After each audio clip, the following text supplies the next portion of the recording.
दोस्तों, हमारे देश को नए चुनाव आयुक्त मिल गए। नाम है ज्ञानेश कुमार और उनकी नियुक्ति के साथ ही कई तरह के बवाल और बखेड़े शुरू हो चुके हैं। दरअसल जो प्रक्रिया 2023 में अपनाई गई, यानी जिसमें पहले पैनल में हुआ करते थे प्रधानमंत्री, लोकसभा के नेता प्रतिपक्ष और साथ में सीजीआई, उसको व्यवस्था को खत्म करके नई प्रक्रिया लाई गई थी।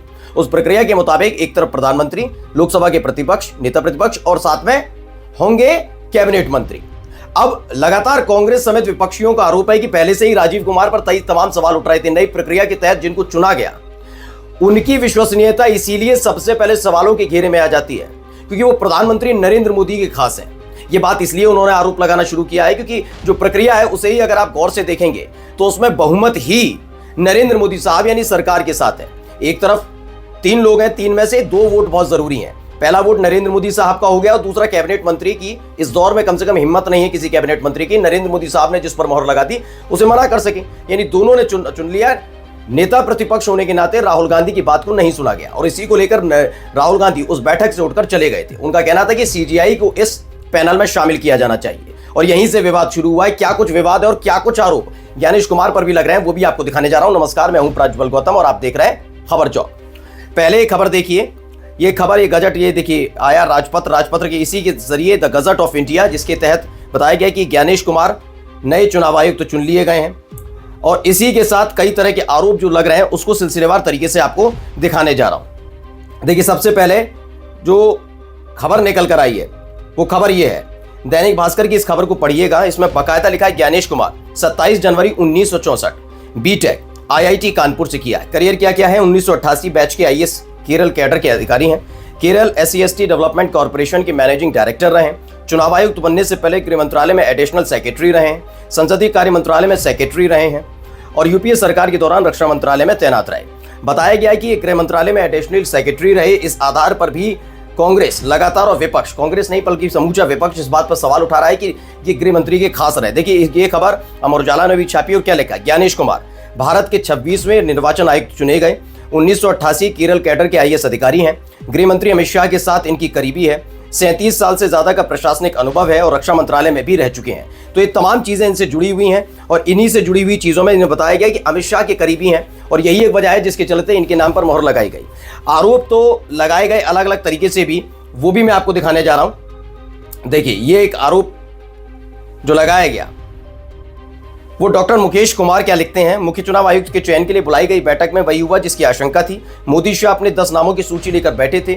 उसे पहले नेता प्रतिपक्ष से शेयर नहीं किया गया था। वह सूची में से किसी पर राहुल गांधी की मोहर लगवाना चाहते थे। राहुल गांधी को इसका इल्हाम था। उन्होंने असहमति दर्ज कराई और चले गए। अब चयन समिति में अगर सरकार का बहुमत होगा तो यही होगा। तीसरे सदस्य की कोई अहमियत नहीं रह जाएगी और सरकार की मनमानी चलेगी। मोदी शाह ने यही किया। अपुष्ट सूत्रों से मिली पुष्ट सूचना के मुताबिक इन्होंने लिखा है। मैंने जैसा शुरुआत में आपको बताया कि जो नया तरीका अपनाया गया साल 2023 में, इसमें बदलाव किया गया था कि सीजीआई यानी चीफ जस्टिस ऑफ इंडिया को उस पैनल से बाहर किया जाए। हाल ही में मैंने आपको खबर भी दिखाई थी जिसमें मैंने आपको दिखाया था कि जो देश के उपराष्ट्रपति हैं जगदीप धनखड़ साहब ने एक कार्यक्रम में सार्वजनिक तौर से कहा कि चाहे वो सीबीआई की जो नियुक्ति होती है डायरेक्टर की, उसमें सीजीआई का रोल किया, क्यों सीजीआई को रखा जाता है। यानी खुद इस देश के उपराष्ट्रपति इस बात पर जोर दे रहे थे कि सीजीआई को हटाया जाए। चलिए, सीजीआई को हटा लीजिए, कोई दिक्कत वाली बात नहीं, लेकिन एक ऐसे मध्यस्थ व्यक्ति को बीच में रखना जरूरी होता है जिससे तीनों के अलग विचार आ सके।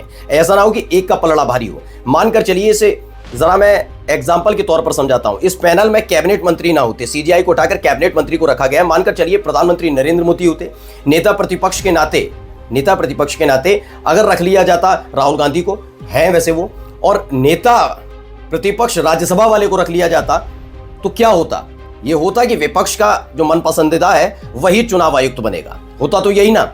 यानी तीनों अलग अलग विचार से नहीं आते। सीजीआई किसी से प्रभावित है नहीं है, इसका कोई पुष्टि नहीं होती है। ऐसे में प्रधानमंत्री के साथ कैबिनेट मिनिस्टर का आ जाना अपने आप में बताता है कि सरकार जिसे चाहेगी उसे चुनाव आयुक्त चुन सकती है। ये कोई बड़ी बात नहीं, रॉकेट साइंस नहीं है समझने के लिए। इसलिए अब ये सारे सवाल उठने लगे हैं कि आखिर ऐसे व्यक्ति को क्यों ये जिम्मेदारी दी गई, ऐसे क्यों पैनल चेंज किया गया। और मुंबई कांग्रेस ने भी लिखा, मोदी सरकार मुख्य चुनाव आयुक्त के चयन के लिए 2023 में जो नया कानून the chief election commissioner and other election commissioners act लेकर आई है, इसे सुप्रीम कोर्ट में चुनौती दी गई। अभी तक सुप्रीम कोर्ट ने इसे लेकर 3 ऑर्डर पास किए हैं और अगली सुनवाई 19 फरवरी के आसपास होनी है। इसलिए मुख्य चुनाव आयुक्त के चयन को लेकर कांग्रेस का स्टैंड बड़ा स्पष्ट है। सीईसी के चुनाव से जुड़ी आज जो बैठक हुई है उसे स्थगित किया जाए। मोदी सरकार सुप्रीम कोर्ट को यह याचिका दी कि सीईसी के चुनाव से जुड़ी सुनवाई जल्द ही की जाए।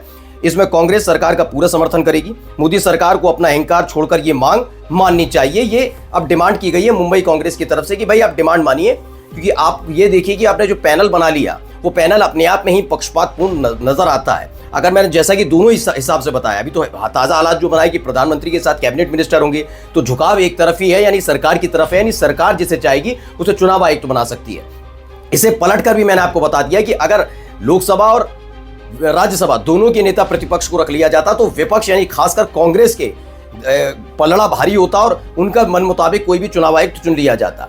और यह हर कोई जानता है कि ये इंसानी फितरत है कि जिस पर अगर ऐसे आशीर्वाद बरसाया जाता है तो वो किसके प्रति भरोसेमंद ज्यादा होगा। इसीलिए सवाल लगातार कांग्रेस उठा रही है। मैंने दोनों तरीके से आपको समझाया, अगर ये भी होता तो भी ये जो चल रहा है, और अगर ये कांग्रेस का पलड़ा भारी होता तो भी चुनाव आयुक्त कौन चुने जाते, तो कांग्रेस के पसंदीदा।